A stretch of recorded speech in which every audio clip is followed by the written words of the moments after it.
최근 들어서요, 팀워크이라는 말을 굉장히 많이들 합니다.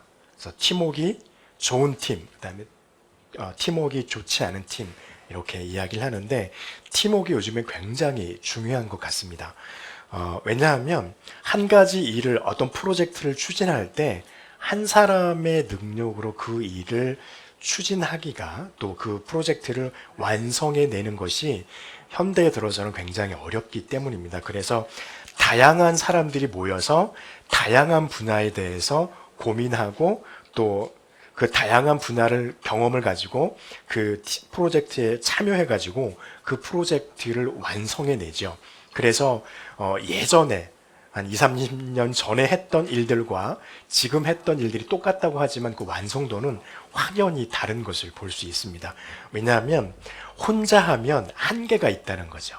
근데 여러 명이 같이 하면은요, 우리나라 속담에 배치장도 맞들면 낫다고 하는 것처럼, 한 프로젝트를 위해서 여러 사람들이 모여서 뭉쳐가지고 그것에 힘을 모으면 그 나중에 이루어지는, 그 프로젝트를 통해서 이루어지는 그 완성도는요, 우리가 생각했던 한 사람이 하는 것보다 훨씬 더 완성도가 높아진다는 것을 알 수 있습니다.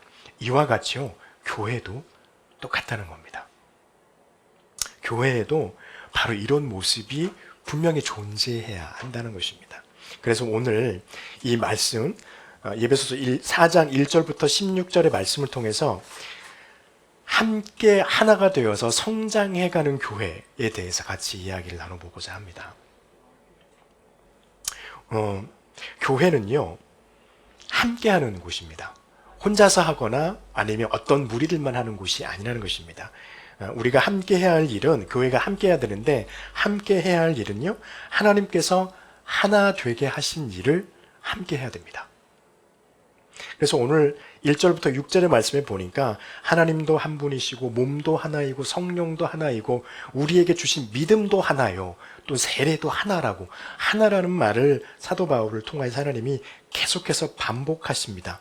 그것은 무엇이냐면요, 교회가 온 힘을 다해서 지켜야 될 일이 있는데, 그것은 하나님께서 합당하게 생각하고 여기시는 그 일입니다. 그래서 교회로 부르심을 받은 누구든 이 일은 당연히 해야 할 일 중에 하나입니다. 그 중에 우리가 하나 해야 될 것이 6절에 있는 말씀처럼요, 믿음을 지키는 것입니다. 5절에 주도 한 분이시요 믿음도 하나요 세례도 하나요 하나님도 한 분이시니 곧 만유의 아버지시라 라고 합니다. 믿음을 지키는 것인데 어떤 거냐면요, 우리의 믿음은 누구를 향한 믿음입니까? 하나님을 향한 믿음이에요. 그래서 하나님이 어떤 분인지를 교회는요, 힘써서 함께 지켜야 합니다. 하나님은 유일하신 하나님이십니다. 세상 말로 유일하신 신이에요. 하나밖에 없는 신이에요. 그래서 우리가 하나님이라고 부릅니다. 천주교에서는 이거를 하늘에 계신 하나님, 그래서 하늘님이라고 부르죠. 하느님이라고 부르기도 하죠. 그러나 우리는 한 분밖에 계시지 않는 분이라고 해서 하나님이라고 부릅니다. 여러분, 그리고 우리는요, 그 유일하신 신이신 하나님께 예배하는 것이 마땅합니다. 그런데 세상 사람들은 어떠했습니까? 사람들은요, 세상에서 신을 만들기 시작합니다. 신을 계속해서 만들어내요. 그러면서 수많은 우상을 만들어냅니다. 그것은 간단해요. 인간의 욕심 때문입니다. 사람이 어떤 것을 만들고 그것에게 자기의 마음을 줘요.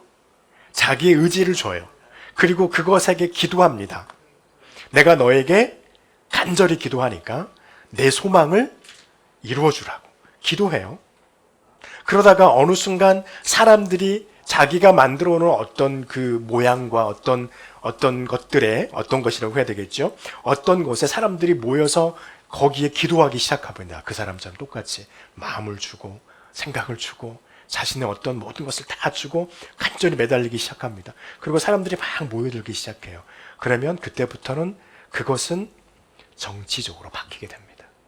그래서 그것을 만든 사람은 이것이 거짓이란 걸 알고 있지만 그것을 떠나지 못하는 거예요. 왜요? 사람들이 모여서 이미 정치화돼 버렸기 때문에. 자기가 이것은 가짜입니다라고 하면 자기가 그것에 대한 책임을 져야 되는 것 때문에 두려워서 떠나지 못하는 일이 되어지는 것이죠. 그것이 세월이 지나고 오래되면은요, 우상이 되는 겁니다. 이 땅에는 우상이 굉장히 많죠. 알면서도 빠져나오지 못하게 돼요. 그래서 어떻게 됩니까? 가짜인데, 진짜가 아닌데 마치 진짜처럼 그게 움직이게 돼요. 사람들이 여기게 됩니다. 아주 심각한 거짓의 상태에 빠지게 되는 것입니다. 그래서 하나님께서 이사야서 46장 5절과 6절을 통해서 우리에게 이렇게 말씀하고 계십니다. 너희가 나를 누구에게 비기며 누구와 짝하며 누구와 비교하여 서로 같다 하겠느냐? 사람들이 주머니에 금을 쏟아내며 은을 저울에 달아서 도금장애에게 주고 그것으로 신을 만들게 하고 그것에게 엎드려 경배한다 라고 이사야를 통해서 저와 여러분에게 말씀하세요. 이게 우상입니다. 그래서요, 우리는요, 하나님만 바라봐야 합니다. 그것이 뭐냐면 믿음이에요. 우리가 하나님을 향한 이 유일하신 하나님, 그분을 향한 믿음, 그분을 의지하는 믿음이 가지고 있는 것이 바로 하나님을 향하는 것이라는 것입니다. 그리고 어떻게 합니까? 그렇게 하나님을 향하면서 우리는 하나님께 예배드려요. 오직 하나님께만 예배드려야 합니다. 왜요? 사람들이 만들어 놓은 신은 능력이 없어요. 시편 115편 4절부터 9절에서 이렇게 말씀합니다.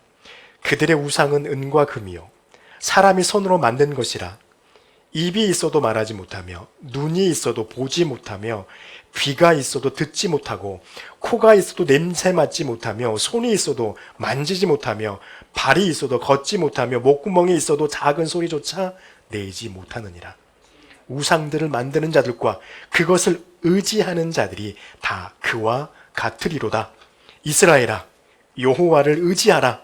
그는 너희의 도움이시오 너희의 방패시로다. 할렐루야. 하나님만 바라보고 하나님만 의지하는 것이 우리의 믿음을 지키는 길입니다. 그리고 하나님 앞에서 하나 되게 하신 그것을 지키는 저와 여러분이 해야 될 일입니다. 하나님께서 하나 되게 하신 것은요, 하나님만이 우리의 구원자임을 고백하는 것이 됩니다. 그리고 하나님만이 참된 길임을 고백하는 것이 되기 때문입니다. 그리고 우리가 지켜야 하는 이 믿음은요, 하나님께서 성령을 통해서 우리가 살아가는 이 세상 속에서 지켜지게 하고 있다는 것을 우리는 기억해야 합니다. 누구를 통해서요? 성령을 통해서. 하나님께서 성령을 통해서 사람들을 택하십니다. 저와 여러분은 이 시대에 하나님께서 우리에게 주신 이 하나된 믿음을 지키게 하기 위해서 택하신 사람들입니다. 그래서 그 택한 사람들로 의해서 그 믿음을 지키게 했고요. 또 우리가 지금 지키고 있고요. 우리 이후에 우리의 자녀들이 하나님의 택함을 받고 그 믿음을 지켜낼 것입니다. 이 믿음을 지켜내는 것은 언제까지 가는 것이냐면 주님께서 이 땅에 오시는 그날까지 계속해서 지켜져 갈 것입니다. 여러분, 이 믿음을 지키는 것이 그 믿음을 주신 분만을 바라보는 일입니다.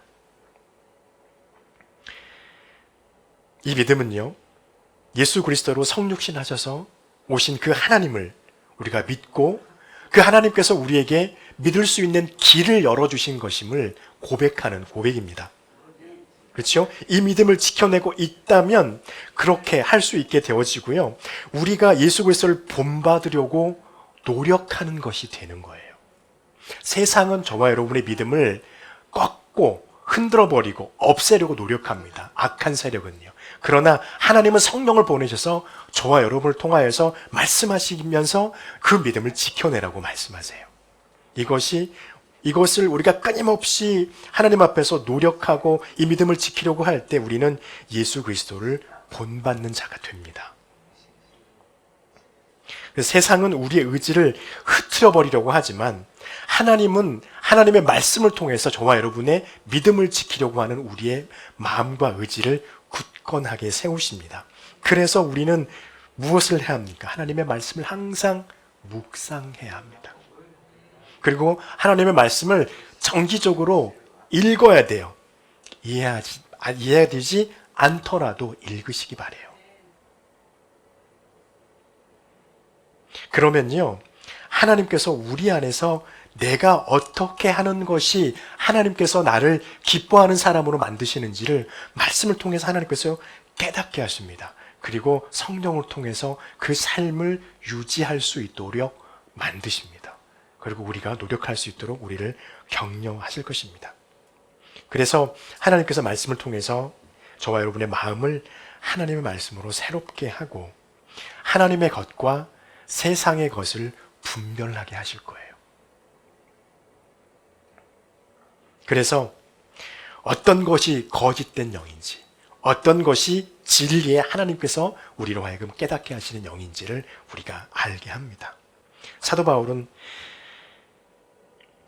이렇게 우리에게 하나님의 마음을 말씀하시고 계세요. 로마서 12장 2절에서요. 너희는 이 세대를 본받지 말고, 어디를 본받지 말라고요? 이 세대를 본받지 말고 오직 마음을 새롭게 함으로 변화를 받아서 하나님의 선하시고 기뻐하시고 온전하신 뜻이 무엇인지 분별하도록 하라. 무엇으로 분별할 수 있습니까? 하나님의 말씀으로 분별할 수 있습니다. 이렇게 말씀 앞에 서면서요, 우리가 그것을 지켜내기 위해서 우리는 무엇을 해야 되냐면 우리가 서로 겸손하게 교회 앞에 교회를 세워가야 합니다. 겸손해야 합니다. 겸손은 어떤 것입니까? 하나님께서 저와 여러분을 부르심을 인정하는 것입니다. 하나님께서 저와 여러분을 받아주셨음을 고백하는 것입니다. 이것을 알고 다른 이들에게 격려하는 것이 겸손이에요. 또 겸손은요, 하나님으로부터 받은 그 모든 것, 즉 하나님을 예배하고 하나님을 고백하고 예수 그리스도를 믿음으로 말미암아 구원받는다고 하는 것, 그리고 예수님을 믿음으로 인해서 우리에게 하나님께서 은혜 주심을 인정하는 것이 겸손입니다. 사람들 앞에서 우리가 보통 말하는 것처럼 능력이 많지만 그 능력을 마치 없는 것처럼 이렇게 하는 것도 겸손이겠지만 진정한 겸손은요, 하나님이 우리를 부르신 것, 그리고 나를 받아들여 주신 것을 인정하는 것입니다. 사람들 앞에서, 교회 앞에서요. 여러분, 이것이 바로 은혜이고요. 그래서 우리는 어떻게 해야 됩니까? 서로 용납해야 돼요. 그리고 서로를 인정해 줘야 돼요. 하나님 나를 그렇게 인정해 주신 것처럼 이 사람도 하나님께서 인정해 주신 자라고 하는 것입니다. 그리고 주님께서 우리에게 주셨던 평안이 서로에게 있기를 격려하고 또 서로에게 평안을 끼치는 그러한 삶의 습관이 우리의 관계 속에 있기를 주님 앞에 노력해야 합니다. 왜냐하면 주님께서도 미천한 저와 여러분을 하나님의 백성으로 받아주셨잖아요. 나의 형제로 받아주셨잖아요. 그런 것처럼 내 옆에 있는 지체도 하나님께서 그렇게 받아들이고 인정하신 사람임을 우리가 해야 합니다. 누구와 같이요? 주님과 같이. 이렇게 교회는요, 믿음과 하나님께서 하나 되게 하신 이 겸손을 지켜내야 합니다. 그러면서 교회가요, 세상에서 해야 할 일이 있는데 이것도 지켜야 될 것인데 무엇이냐면 반드시 교회가 세상에서 해야 될 일이 있습니다. 그것은 하나님을 예배하고 복음을 전파하고 말씀을 가르치는 공동체가 돼야 된다는 것입니다. 하나님을 예배하는 것은요, 늘 말씀을 전할 때마다 말씀드리지만 하나님의 명령이에요. 권고도 아니고 사람들이 만들어 놓은 형식도 아니에요. 하나님의 명령이에요. 레위기 23장 2절부터 3절 말씀에서 하나님이 이렇게 말씀하십니다. 이스라엘 자손들에게 말하여 이르라. 이것이 나의 절기들이니 너희는 성회로 공포할 여호와의 절기들이니라. 엿새 동안은 일할 것이요 일곱째 날은 쉴 안식일이니 성회의 날이라. 너희는 아무것도 하지 말라. 이는 너희가 거주하는 각 처에서 지킬 여호와의 안식일이니라. 지키라 말씀하셨습니다. 그리고요, 여기서 보면 이 말씀에서 너희는 거주하는 각 처에서라고 말씀하시죠. 이 말씀은 어떤 의미일까요? 각 처소에서, 너희가 거하고 있는 그곳에서, 이 말은 너희의 상황과 형편이 어떠하든지, 너희의 환경이 어떠하든지, 너희의 문화적인 배경이 어떠하든지, 너희가 있는 그곳의 종교적인 아니면 사회적인 문화가 어떠하든지 그거는 관계없다. 안식일이 되면, 예배하는 날이 되면 나에게 나오라는 겁니다. 하나님을 예배하라는 말씀이에요. 안식일은 그냥 쉬는 날이 아니에요. 여기 보면 안식일에 쉬라라고 되어 있는데요. 이 그냥 쉬는 날이 아닙니다. 안식일은 어떠한 날입니까? 우리가 잘 알고 있어요. 하나님 앞에 나와서 하나님의 말씀 앞에 집중하는 날이 안식일이에요. 그냥 무작정 쉬는 날이 아니라는 것입니다. 그리고 뭘 하는 것입니까? 하나님을 섬기는 날이에요. 하나님을 예배하는 날이라는 것입니다. 어떤 예배입니까? 하나님을 향한 예배 가운데 저와 여러분이 가지고 있는 열정이 들어가 있어야 된다는 것입니다. 최선을 다하는 예배, 나의 모든 것을 하나님께 담아드리는 예배는 당연히 마땅히 하나님께 우리가 드려야 할 예배라는 것입니다. 하나님은요, 이렇게 최선을 다하고 나의 열정을 다하고 나의 모든 것을 다 담아서 예배하고 있는 그 예배를 찾고 계시고, 그렇게 예배하는 예배자를 찾고 있다는 것을 우리는 기억해야 합니다. 주님께서 요한복음 4장 23절부터 24절에서 이렇게 말씀하시죠. 아버지께 참되게 예배하는 자들은 영과 진리로 예배할 때가 오나니 곧 이때라. 아버지께서는 자기에게 이렇게 예배하는 자들 찾으시느니라. 하나님은 영이시니 예배하는 자는 영과 진리로 예배할지니라. 여러분, 영과 진리는 무엇입니까? 우리의 열정과 우리의 모든 것을 하나님께 집중하고 드려서 드리는 예배인 것입니다. 이렇게 이 예배를 교회는 지켜야만 해요. 그리고 교회는 무엇을 해야 됩니까? 세상의 복음을 전파하는 것을 해야 합니다. 그리고 이것을 지켜내야 됩니다.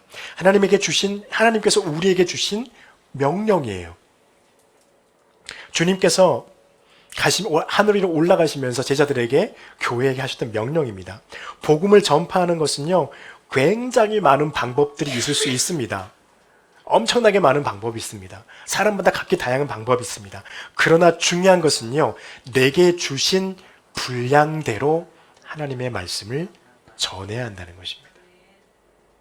하나님의 말씀을 전파하는 것 때문에 저와 여러분의 믿음이 시들어버리거나 시험에 들어서는 안 된다는 것이에요. 오늘 본문 11절 말씀에 그렇게 말씀하시죠. 그가 어떤 사람은 사도로, 어떤 사람은 선지자로, 어떤 사람은 복음을 전하는 자로, 어떤 사람은 목회자와 교사로 삼으셨다 말씀하십니다. 이것은 무엇을 말하는가요?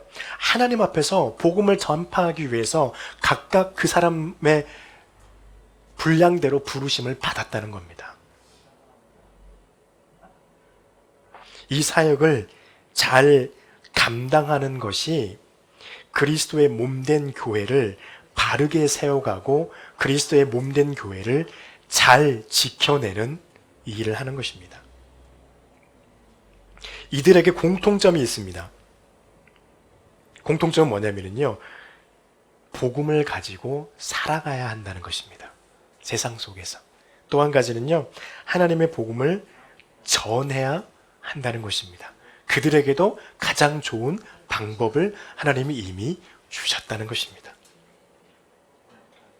그래서 여기에서 우리에게 또 한 가지 기억해야 될 것은, 하나님의 복음을 전파하기 위해서는요, 우리에게 필요한 것이 하나 있습니다. 그것은 하나님의 성령님의 임재와 인도하심이 반드시 우리에게 있어야 한다는 것입니다. 사도행전 1장 8절에서 주님께서 우리에게 이렇게 말씀하십니다. 오직 성령이 너희에게 임하시면, 따라해 보시죠. 오직 성령이 너희에게 임하시면. 누가 먼저 임해야 합니까? 하나님의 성령이 우리에게 임하시면요, 너희가 권능을 받고 예루살렘과 온 유다와 사마리아와 땅끝까지 이르러 내 증인이 되리라.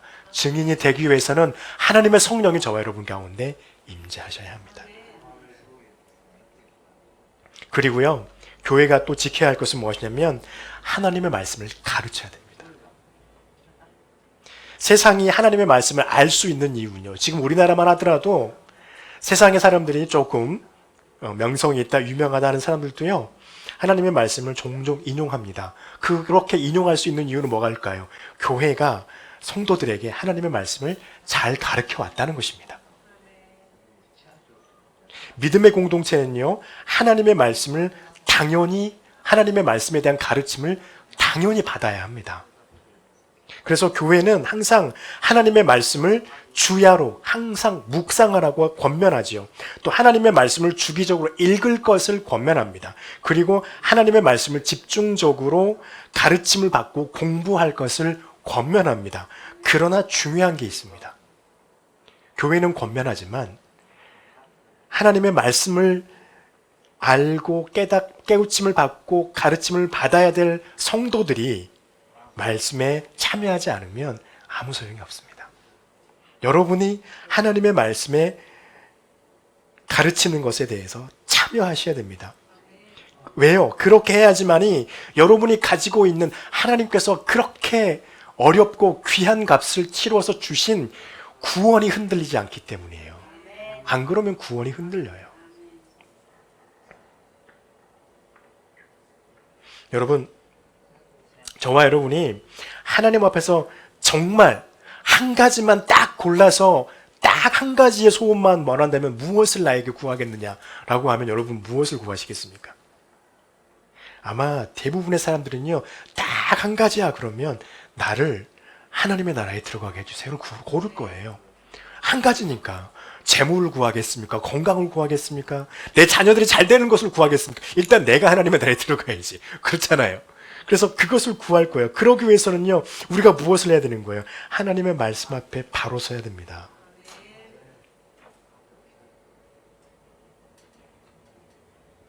야고보서 1장 21절에서 우리에게 이렇게 말씀하세요. 그러므로 모든 더러운 것과 넘치는 악을 내버리고 너희 영혼을 능히 구원할 바 마음에 심어진 말씀을 온유함으로 받으라 말씀하세요.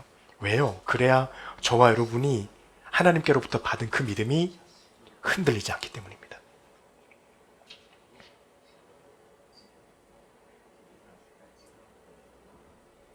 이렇게 하나님 앞에 머물러 있는 그 사람들은요, 하나님께서 말씀을 기억하게 하심으로 인해서 축복해 주실 것입니다. 그리고 하나님께서 그 사람을 형통하게 하실 것입니다. 시편 잘 아는 말씀 1편 2절부터 3절의 말씀입니다. 오직 여호와의 율법을 즐거워하여 그의 율법을 주야로 묵상하는 자로다. 그는 시냇가에 심은 나무가 철을 따라 열매를 맺으며 그 잎사귀가 마르지 아니함 같으니 그가 하는 모든 일이 다 형통하리로다. 하나님의 말씀에 가까이 하는 저와 여러분 되시기를 축복합니다. 여러분, 그렇게요, 교회는요, 계속해서 성장하고 성숙해 가야 합니다. 교회는 반드시 성장해야 되고요, 교회는 반드시 성숙해 가야 합니다. 오늘 14절부터 16절에 있는 말씀이에요. 이는 우리가 이제부터 어린아이가 되지 아니하여, 이렇게 말하잖아요. 어린아이가 되면 안 된다는 것입니다. 성장을 하는 거예요. 15절 뭐랍니까? 범사에 그에게까지 자라갈지니라. 반드시 교회는 자라야 됩니다. 자라는 것뿐만 아니라 성숙해져야 합니다. 교회는요, 외적으로 내적으로 성장하고 성숙해야 됩니다. 외적인 성장을 무시하면 안 됩니다. 교회는 반드시 외적으로 성장해야 돼요. 왜요? 그래야 하나님의 말씀을 가르치고 복음을 전하고 예배 드리는 것을 더 풍성하게 만들 수 있기 때문입니다. 하나님에 대한 믿음을 지킬 수 있도록 더 힘을 가질 수 있는 외적인 성장이 있기 때문입니다. 그래요. 그래서 16절에서도 그러잖아요. 그에게 온몸이 각 마디를 통하여 도움을 받음으로 연결되어 결합되어 각 지체의 분량대로 역사하며 그 몸을 자라게 한다. 각 지체의 분량대로 자라게 합니다. 그 분량이 약한 자들을 도와서 그 분량이 더 성장할 수 있도록 만들어줍니다. 그러면 한 사람의 분량이 성장하면 그 교회는 그 교회가 하나님의 일을 하고 하나님께서 지키기를 원하셨던 그 믿음을 지킬 수 있는 힘은 더 커지는 것입니다. 그러기 위해서요, 교회는요, 외적으로도 반드시 성장해야 돼요. 여러분이 한 분 한 분이 성장하셔야 합니다. 그래서 그것을 통해서 무엇을 합니까? 하나님께서 어떤 분이신지를 세상에 알릴 수 있는 통로가 교회가 되는 것입니다. 여러분이 되는 거예요. 그래서 예배가 더 풍성해지고요. 말씀을 가르치는 것이 더 깊어지고요. 하나님의 복음을 세상에 전하는 그 힘이 더 강해질 수 있기 때문입니다. 내적인 성장은 어떤 것입니까? 하나님의 말씀을 우리가 어떻게 받아들일 수 있고 하나님의 말씀에 우리가 어떻게 순종할 수 있는지를 고민하고 그것을 삶으로 살아내는 것이 내적 성숙이에요. 왜 순종해야 하는지를 알게 되는 것입니다. 그리고 왜 순종의 삶을 살아야 하는지를 우리가 깨닫게 되는 것이 내적인 성장인 것이죠. 하나님의 말씀에 순종해야 하는 이유는 무엇인가요? 이 말씀은 하나님의 계명이기 때문입니다. 하나님의 말씀은 철학이 아닙니다. 어떤 유명한 사람들이 남겨놓은 어록이 아니에요. 정말 멋있는 말이 아니에요. 하나님의 말씀에는요, 무엇이 있습니까? 하나님께서 우리에게 주시는 생명이 담겨 있는 말씀입니다. 그렇기 때문에 우리는요, 반드시 성숙해서 하나님의 말씀에 순종할 수 있어야 됩니다. 그렇게 하나님의 말씀에 순종하는 것이 익숙해지고 그 삶을 살아내기 시작하게 되면 더 이상 저와 여러분은 믿음 안에서 어린아이가 아니에요. 여러분 14절 말씀에 우리가 이제부터라고 말하거든요. 이는 우리가 이제부터 어린아이가 아니니라고 합니다. 이것은 하나님의 말씀에 순종하기 시작하고 그것을 깨닫기 시작하고 그 삶을 살아내기 시작한 사람들은 그때부터는 자라기 시작한 사람이라는 것입니다. 여러분, 이 말씀에 순종하고 그 순종하는 삶을 유지하고 계속해서 순종해가는 상태를 유지하는 것, 이거 교회가 지켜야 될 너무나도 귀중한 내적인 성숙이에요. 이렇게 되면요, 우리의 믿음은 단단해집니다. 우리의 믿음의 내구성 정말 튼튼해집니다. 사람이 건강해야지 되잖아요. 면역도 올라갑니다. 왜? 우리의 믿음은 어떤 것입니까? 세상의 악한 권세에 대해서 싸우는 믿음이기 때문입니다. 그래서 그래야 하기 때문에 단단해야 되고 튼튼해야 되고 면역력 좋아야 돼요. 그래야지 사탄이 우리에게 와서 주는 그 모든 유혹들을 다 이겨낼 수 있기 때문입니다. 여러분, 우리 모두가 하나님께서 우리에게 주신 하나님에 대한 믿음과 구원의 확신을 지켜내는 믿음이 되시기를 축복합니다. 내가 하나님의 교회로서 내가 해야 될 일을 예배하고 복음을 전하고 말씀을 가르치고 말씀을 배우는 그 일에 여러분께서 참여하고 그 일을 지켜내는 우리가 되시기를 축복합니다. 그리고 우리가 교회로서 내가 교회로서 외적으로 내적으로 하나님 앞에서 성장하고 성숙되는 크리스찬이 되시기를 축복합니다. 기도하겠습니다.